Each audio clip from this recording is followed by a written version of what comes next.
Bonjour et bienvenue dans cette nouvelle vidéo support de formation Excel où nous allons aborder cette fois-ci les filtres élaborés. Outil très puissant et finalement très peu connu par les utilisateurs d'Excel, le filtre élaboré permet tout simplement de filtrer les données avec plus de possibilités que les filtres simples. Par exemple ici, nous avons trois feuilles. Donc de la première feuille, nous avons la base de données, d'accord, sample data. Cette base, nous avons une base de données commerciale, d'accord, qui répertorie pratiquement toutes les ventes par région et le chiffre d'affaires en dernière colonne. Donc nous avons une très grande base de données. Je vais vous montrer le nombre de lignes que nous avons. Pratiquement, nous avons plus de 60 000 enregistrements que nous allons pouvoir traiter tout de suite.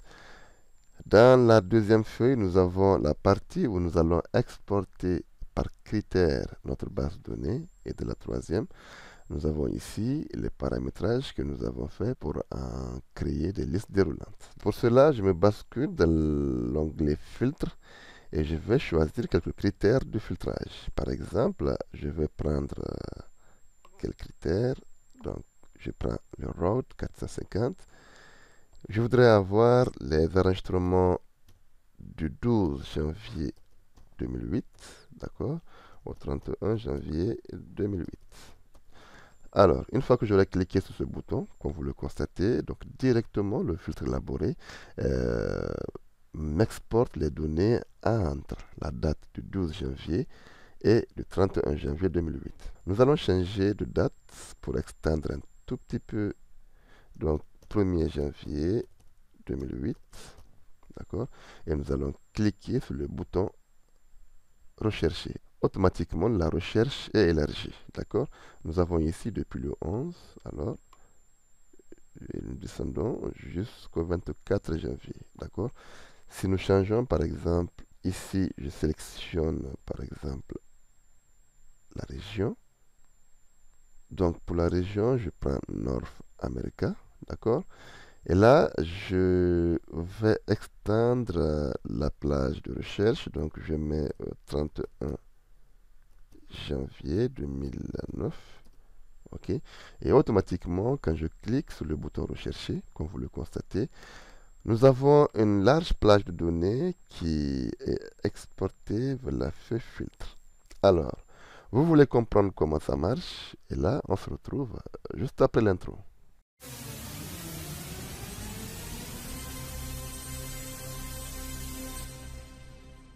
Ici, nous allons commencer notre traitement de données. Donc, l'exportation partielle demande une petite préparation. OK?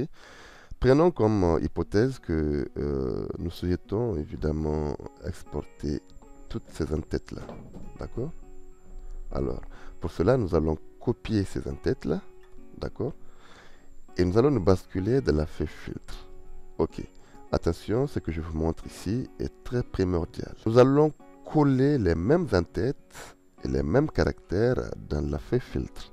Sinon, ça ne marchera pas. S'il y a une différence entre les entêtes, ça ne marchera pas. OK?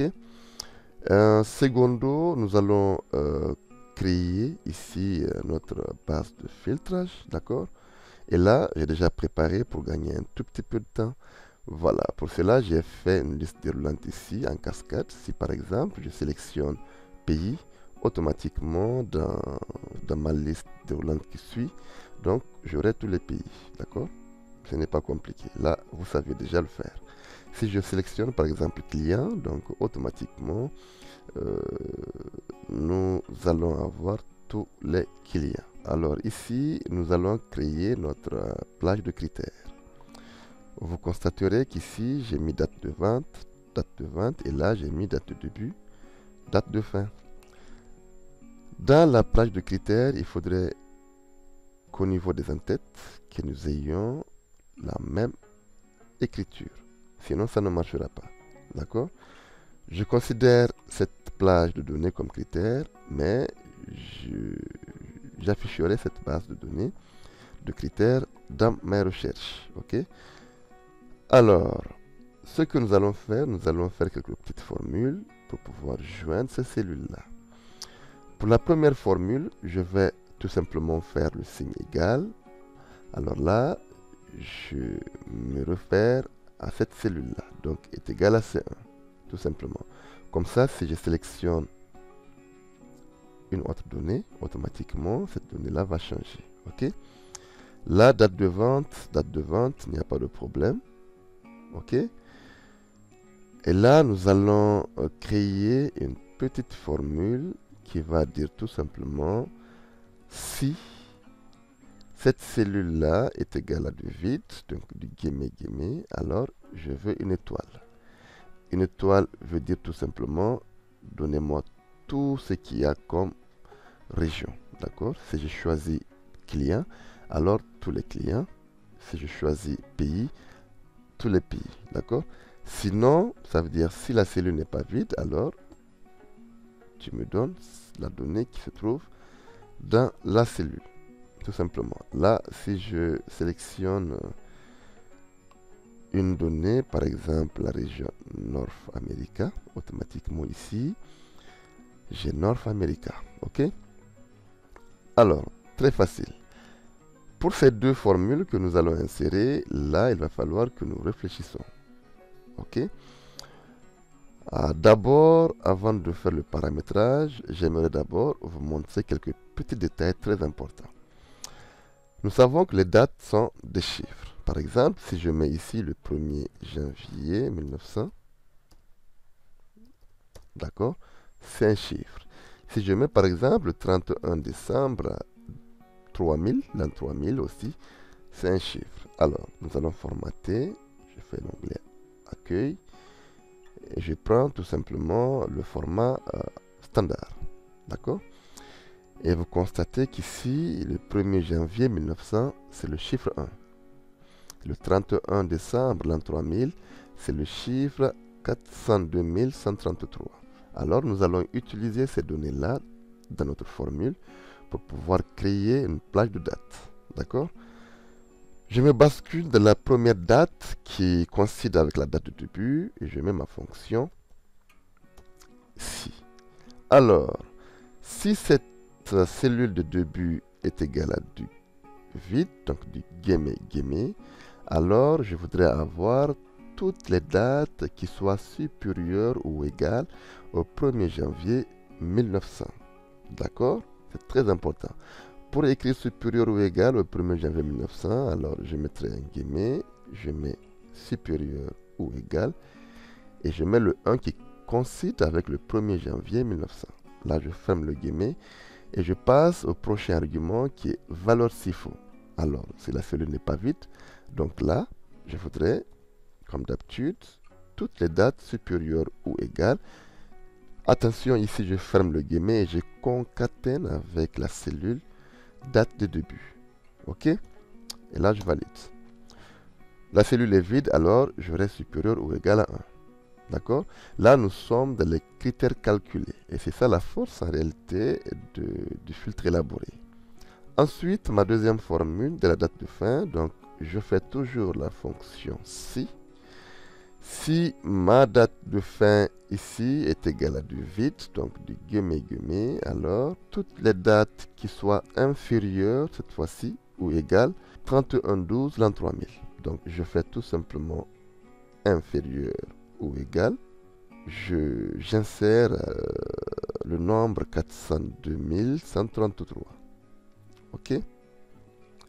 Je ferme le guillemet. Là, si la cellule n'est pas vide, alors je veux tout simplement toutes les dates qui soient inférieures ou égales. Je ferme le guillemet, je concatène et je prends ma cellule de date. D'accord?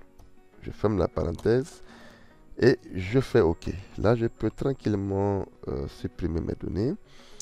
Alors, ici, je vais vous montrer si par exemple, je saisis une date du 15 février 2008, automatiquement nous aurons supérieur ou égal au 15 février 2008. Donc 15 février 2008 coïncide au nombre 39 493. Voilà, et ici, si je mets 31 mars 2008, d'accord? Et là, nous aurons tous ceux qui sont inférieurs ou égaux au 31 mars 2008. Nous avons franchi une première étape. Là, je vais déplacer ma zone de critères pour pouvoir la masquer après. Donc, je me bascule ici. OK. J'affiche les en-têtes. Un peu plus de visibilité là. D'accord. Nous allons cette fois-ci travailler sur la base de données commerciale. Pour cela, je me bascule dans cette base de données là. Et là, nous allons en faire un tableau Excel. Je me bascule dans une des cellules de la base de données. Je fais CTRL L. Et vous aurez constaté que toute la base a été sélectionnée. D'accord? Attention, il faut bien vérifier que mon tableau comporte des en-têtes. OK? S'il est coché, génial. S'il n'est pas, il faut cocher. Je fais OK et tout de suite, j'ai une base de données qui est mise sur l'option tableau Excel. Ici, j'ai un nouvel onglet qui est apparu. Donc, je peux tranquillement changer les couleurs si ça me chante. Voilà. Et là, moi, je laisse cette couleur-là, ça me convient bien. Et je change le nom de mon tableau en base underscore com. OK? Je valide. Je me bascule encore dans ma base filtre et là, je vais préparer ma macro parce que là, nous allons lier directement l'action de filtrer à une macro. Ça nous permettra d'éviter à chaque fois de reprendre la même action. D'accord? C'est ça l'utilité des macros en réalité. Pour préparer cette macro-là, donc je vous conseillerais de sélectionner une en-tête plus 2 ou 3 cellules vides. Sinon, ça ne marchera pas. D'accord? Et là, je fais développeur. Si vous n'avez pas cet onglet-là, vous regardez mes précédentes vidéos. À chaque fois, j'explique comment afficher cet onglet-là. Alors, je fais enregistrer une macro. Et là, je vais donner un nom à ma macro, donc filtre. Ici, j'ai pas besoin de description et je fais OK. Attention, top, c'est parti. Pas de manipulation fausse. Il faut bien réfléchir à toutes les actions que vous allez mener, d'accord? Excel ne compte pas le temps de réflexion, mais plutôt les actions. C'est là où c'est intéressant. Onglet données, avancer, d'accord? Pas de problème, ce petit message d'erreur là n'est rien d'autre qu'un message de confirmation. Je fais OK. Et là, j'aurai une petite fenêtre donc, où j'ai quelques options. D'accord? J'ai pratiquement des options en début. Donc, filtrer la liste sur place ou filtrer ou copier vers un autre emplacement. Alors, je vais sélectionner cette deuxième option-là. Copier vers un autre emplacement. J'ai trois critères. Premier critère, c'est la plage de données qu'il demande. Deuxième critère, la zone de critères. Et troisième critère, il me demande de copier où. Alors là, pour la plage, je vais sélectionner cette petite coche-là et je me redirige dans ma base Sample Data. Ici, je me pointe un tout petit peu dans l'angle gauche de ma base de données jusqu'à avoir une flèche oblique comme ça. Et je fais un clic et attention, ne validez pas à ce niveau. D'accord? Vous constatez dans la petite case de filtre avancé, nous avons évidemment la base qui a été sélectionnée, base com, d'accord, que j'avais nommée au préalable. Mais nous avons besoin de l'entête. Alors, pour ce faire, je fais un deuxième clic, d'accord, et là, vous constatez tout de suite que le filtre avancé a sélectionné tout, d'accord. Donc, toute ma base a été intégrée dans mon filtre avancé, ce qui est bien génial. Je reviens à ma case de départ en cliquant sur cette petite coche-là. Ici, il me demande la zone de critères. Je sélectionne cette petite coche une seconde fois et comme vous le constatez, automatiquement, ce filtre-là se bascule de la zone de critères. Je resélectionne de moi-même cette zone de critères-là et je reviens à ma case de départ. D'accord? Et là, il me demande où est-ce que je veux copier mes données. Je clique toujours dans cette petite coche et comme vous constatez, une fois de plus, il sélectionne de lui-même les entêtes.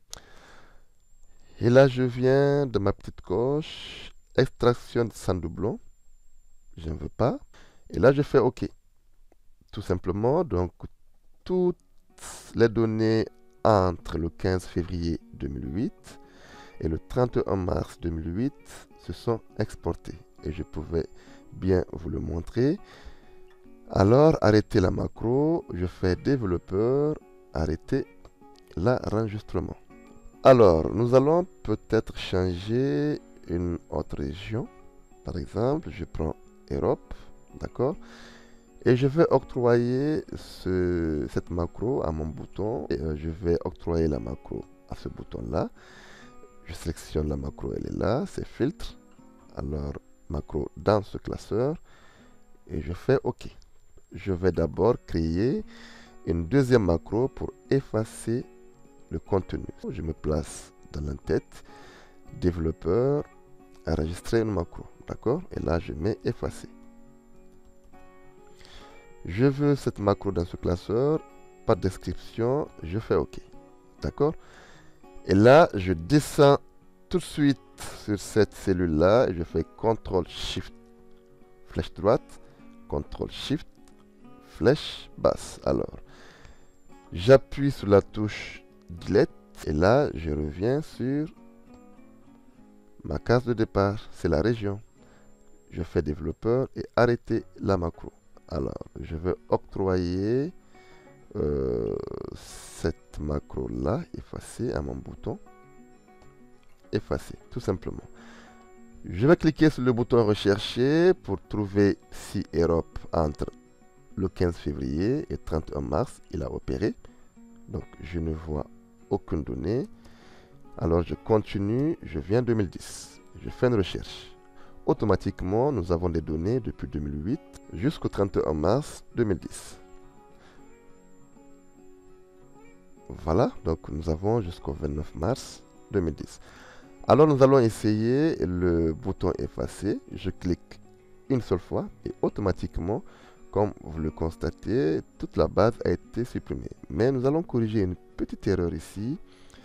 Si par exemple, je ramène cette base de données exportée et que je clique sur le bouton effacer, vous allez voir le glissement de l'écran. D'accord? Et là, ça ne me convient pas. Nous allons partir dans le code pour mettre une petite instruction. Ici, nous avons la macro. Donc, nous venons ici, juste avant les instructions, et nous allons mettre une petite instruction application.screen updating égale false. Tout simplement. OK? Ici, je ferai pareil. Donc, application.screen updating égale false. Voilà, voilà. Alors, je ferme mon outil, je clique, comme vous le constatez, aucun glissement de l'écran. Si je supprime, aucun glissement de l'écran. Alors, je m'arrête là pour ne pas trop charger la vidéo. J'espère que cette petite démonstration vous aura plu. N'hésitez pas de vous abonner, n'hésitez aussi pas de cliquer sur la petite cloche pour ne pas manquer les prochaines vidéos. Quant à moi, je vous dis à très bientôt dans une prochaine vidéo. Merci et ciao.